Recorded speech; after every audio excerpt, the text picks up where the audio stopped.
Last কইতেছি তোরা যদি জুয়া খেলা প্রমোট করা বন্ধ না করস নইলে তগো এগেইনস্টে আইনি ব্যবস্থা নেওয়া হইব। আপোনালোকে যদি সমাজৰ উন্নতি কৰিব নহ'লে তেনেহ'লে ধ্বংস কৰাৰ অধিকাৰ কিন্তু আপোনাৰ নাই। সেইটো হেল্ল' বন্ধুসকল, কি খবৰ আপোনালোকৰ? আশা কৰিছোঁ সকলোৱে ভালে আছে আৰু ময়ো ভালে আছোঁ। তো বন্ধুসকল, আজি আলোচনা কৰিবলৈ আহিছোঁ যে ইতিমধ্যে দেখিছে যে নুৰ আলম খান নামৰ এজন অধিবক্তাই FIR দাখিল কৰিছে আৰু কিছুমান কণ্টেণ্ট ক্ৰিয়েটৰ বা ইউটিউবাৰ ওপৰত ইতিমধ্যে এজাহাৰ দাখিল কৰিছে চুমটুলি থানাত।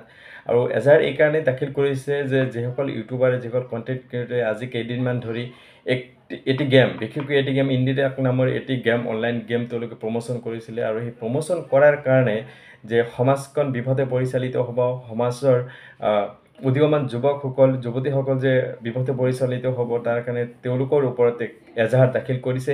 কামটো কেনেকুৱা কৰিছে, ভুল কৰিলে নে বেয়া কৰিলে, ভাল কৰিলে নে বেয়া কৰিলে, সেইটো নিশ্চয় আপোনালোকে মতামত জনাব বুলি আশা থাকিলে। এতিয়া আমি বিশদভাৱে আলোচনা কৰিবলৈ ওলাইছোঁ। আপোনালোকে হয়তো ভিডিঅ'টো স্কিপ নকৰি সম্পূৰ্ণ ভিডিঅ'টো চালেহে সম্পূৰ্ণ কথাখিনি গম পাব যে নুৰ আলম খানে আগতেও 2-3টা ভিডিঅ' বনাইছিলে আৰু 2-3টা ভিডিঅ'ৰ মাজতে তেওঁলোক কিন্তু সকীয়াই দিছিলে যে তোমালোকে এইবোৰ বন্ধ কৰা, এইবোৰ সমাজৰ বেধি, সমাজক বিপথে পৰিচালিত কৰাৰ কাৰণে যিবোৰ গেম হয় এইবোৰ গেমৰ বিপক্ষে তোমালোকে মাত মাতিব লাগে। কিন্তু সেই সময়ত তোমালোকে আৰম্ভ কৰিছা প্ৰমোশ্যন কৰা। গতিকে এই প্ৰমোশ্যন কৰা তোমালোকে অতি সোনকালে বন্ধ কৰা, নহ'লে কিন্তু তোমালোকৰ ওপৰত আইনী ব্যৱস্থা লোৱা হ'ব। লাস্ট কইতেছি তোরা যদি জুয়া খেলা প্রমোট করা বন্ধ না করস তগো একদম পিটুন দেওয়া হবো।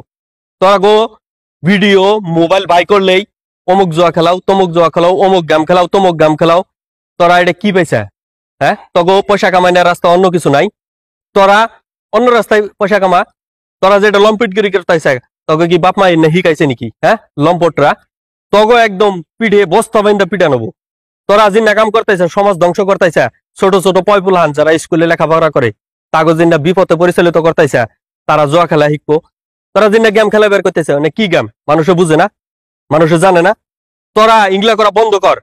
তোরা যেটা জঘন্য আর অভদ্রামি করতেছে সোশিয়াল মিডিয়ায়, তগো মানুষের মুখটা পছন্দ করে বিলা, তগো মুখ দেখিয়া মানুষ জুয়া খেলা শিখাইতেছে। তগো একদম লাস্ট কইতেছি, নইলে তগো এগেইনস্টে আইনি ব্যবস্থা নেওয়া হইব।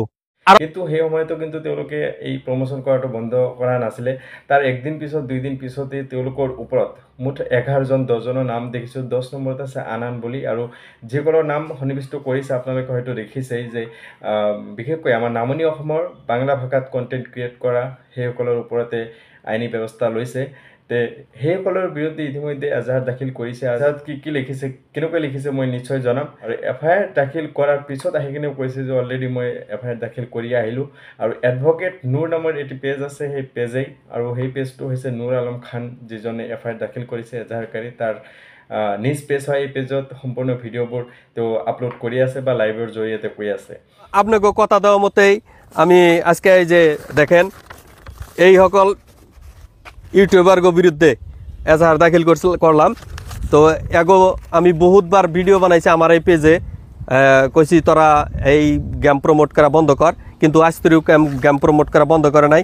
তো ফাইনালি আমরা আজকে যাইয়া এই যে দেখেন এজাহার দাখিল করে আইলাম। আর এই কপিটা আপনার DGP Assam, DC all district Assam, SP all district Assam সবের প্রেরণ করা হয়ে গেছে গা। গতিকে তারাও মানে কর্তৃপক্ষরা আমার জানাইছে অতি শীঘ্রই বিশেষ ব্যবস্থা গ্রহণ করব।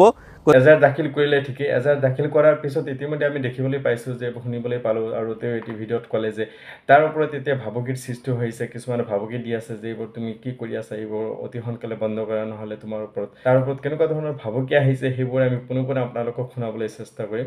মই আজি অনলাইন জুয়া প্ৰমোটাৰৰ বিৰুদ্ধে এজাহাৰ দাখিল কৰি ভাবুকিৰ সন্মুখীন হৈছোঁ।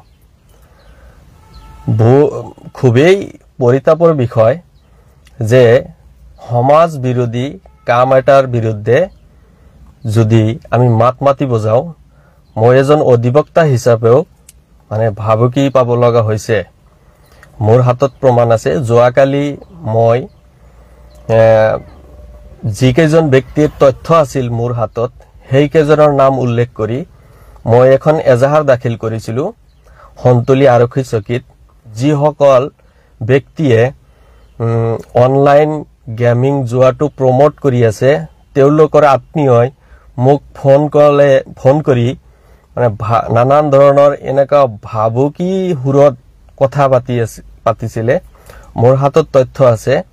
তেওঁলোকে মোক তুমি ক'ত থাকা কি কৰি আছা এইবিলাক বন্ধ কৰা নহলে বেয়া হ'ব মই বুজি নাপালো এজন মানুহে সমাজ ধ্বংস কৰি আছে তাৰ বিৰুদ্ধে মই মাত মাতিব গৈ মই এজন অধিবক্তা হৈও মানে ভাবুকিৰ সন্মুখীন হ'ব লগা হৈছো কিহৰ কাৰণে এফআইআৰ দাখিল কৰিলে আপোনালোকে নিশ্চয় দেখিলে মই এতিয়া ক'বলৈ গৈছোঁ যে মোৰ মন্তব্যত এইখিনি কথাই থাকিব যে সমাজৰ বেধি এই অনলাইন গেমবোৰ হৈছে সমাজৰ বেধি আৰু তেওঁলোকে যেনেকৈ কয় যে একদম বাংলা ভাষাত যেটো মানে ঘৰুৱা বাংলা ভাষাত প্ৰমোশন কৰি আছে এই প্ৰমোশনত তেওঁলোকে কয় যে আপোনালোকে 1 ইঞ্চি টকা ইনভেষ্ট কৰক আৰু লাখ লাখ টকা ইনকাম কৰক বুলি যেনেকৈ কয় গতিকে সেই হিচাপে কোনে ভুল নাযাব আৰু যেহেতু তেওঁলোকৰ ফ্যান ফলোইং আছে আৰু তেওঁলোকৰ ওপৰত কিছুমানে ভৰসা কৰে যি সময় তেওঁলোকে এইবোৰ বন্ধ কৰিব লাগিছিল আৰু এইবোৰৰ বিৰুদ্ধে মাত মাতিব লাগিছিল কিন্তু সেইটো বাদ দি কেনে তেওঁলোকে প্ৰমোশন কৰিছে আৰু ভিডিঅ'ৰ জৰিয়তে তেওঁলোকে কৈ আছে যে আপোনালোকে অনলাইনতে হওক অনলাইন গেম খেলক অনলাইনত গেম খেলি টকা উপাৰ্জন কৰক কিন্তু এইটো একচুয়ালি বহুত বেয়া এইটো অনলাইন জব বুলি ক'লেও ভুল নহব গতিকে নুৰ আলম খানে যেটো পদক্ষেপ লৈছে মই ভাবো এইটো বেয়া কাৰণে ভাল কামই কৰিছে গতিকে এইবোৰ বিৰুদ্ধে আমিও মাত মাতিব লাগিব আৰু মাত নামাতিলে সমাজখন যে বিপথে পৰিচালিত হ'ব দিন ধ্বংস হ'ব তাৰ কোনো মানে নাই আৰু এটি মই কথা ক'বলৈ গৈছো মই বাৰে দুটা তিনিটা ভিডিঅ'ত মই লাইভতো কৈছো যে পাছানালি নামৰ এটা ইউটিউবাৰ হয় ৰেপাৰ সিঙ্গাৰ হয় তো তেও কিন্তু তেও সৰু ভতিজা হয়তো 5 বছৰ হৈছে না নাই কি নাজানো তেওকো কিন্তু অনলাইন গেম খেলে লাখ লাখ টকা ইনকাম কৰাৰ কাৰণে কয় সেই ভিডিঅ'টো মই অলপ খুমাই দিছো আপোনালোক শুনক তোর একটা বুদ্ধি দে মেলা টাকা কামাই করাবি কি বুদ্ধি ইতি লাখ নামের একটা অ্যাপ আছে এনেতে গেম খেলে মেলা টাকা ইনকাম করাবি আর বন্ধুসকল চাওক সমাজখন যদি এনেদৰে বিপথে পৰিচালিত হয় তেনেহলে কি হ'ব পাৰে আৰু মই হেতু কব বিচাৰিছো যিসকলে এইবোৰ কন্টেন্টবোৰ বনাইছে এইবোৰ এডভাৰটাইজবোৰ বনাইছে এই এডভাৰটাইজবোৰ সম্পূৰ্ণ আমাৰ বাংলা ভাষাত একেবাৰে ঘৰুৱা বাংলা ভাষাত আৰু গতিকে এই বাংলা ভাষা বা এই ঘৰুৱা বাংলা ভাষা হয়তো কোনোবাই নুবুজে কিছুমানে বুজে তে কিছুমান সংখ্যক যিসকলে বুজে হেতু আমাৰ সমাজৰ পৰা বেছি মানুহ হয় তে সেই আমাৰ মানুহে যদি এইবোৰ বুজি শুনি যদি এনেকুৱা টকা ইনভেষ্ট কৰে সমাজখন কাৰ ধ্বংস হৈ আছে হেতু আপোনালোকে লক্ষ্য কৰিছে না নাই তে আমি সেই হিচাপে যদি লক্ষ্য কৰিবলৈ যাও ঘুৰি কিন্তু আমাৰ ক্ষতি আমাৰ লছ হৈ আছে গতিকে নুৰ আলম খানে যেটো ব্যৱস্থা লৈছে এটো একচুয়ালি বহুত প্ৰশংসনীয় গতিকে আমিও ইয়াৰ এগেইনষ্টত মাত মাতিব লাগিব নহলে যে সমাজখন এদিন ধ্বংস হ'ব গতিকে বন্ধুসকল আপোনালোকে মতামত জনাওক আৰু ইমান মই ভিডিঅ'টো চোৱাৰ কাৰণে ধন্যবাদ জনাইছো আৰু আপোনালোকে ভিডিঅ'টো ইমানে শ্বেয়াৰ কৰি দিয়ক যে তেওঁলোকৰ টাইমলাইনত গুচি যায় আৰু তেওঁলোককো কৈছো যে সকলে এই অনলাইন গেমবোৰ প্ৰমোশন কৰে আপোনালোকে প্ৰমোশন কৰা বন্ধ কৰক টকা ইনকাম কৰা বহুত লাইন আছে বহুত গতি আছে সেইবোৰ গতি লওক আপোনালোকে যদি সমাজৰ উন্নতি কৰিব নহলে তেনেহলে ধ্বংস কৰাৰ অধিকাৰ কিন্তু আপোনাৰ নাই হেতু কথা মনত ৰাখিব যে আপোনালোকে যদি সমাজখনৰ উন্নতি কৰিব নোৱাৰে তেনেহলে ধ্বংস কৰাৰ কিন্তু অধিকাৰ আপোনাৰ নাই গতিকে এইখিনি কথা কৈয়ে মই মোৰ ভিডিঅ'ৰ পৰা বিদায় মাগিছো ধন্যবাদ জয় অসম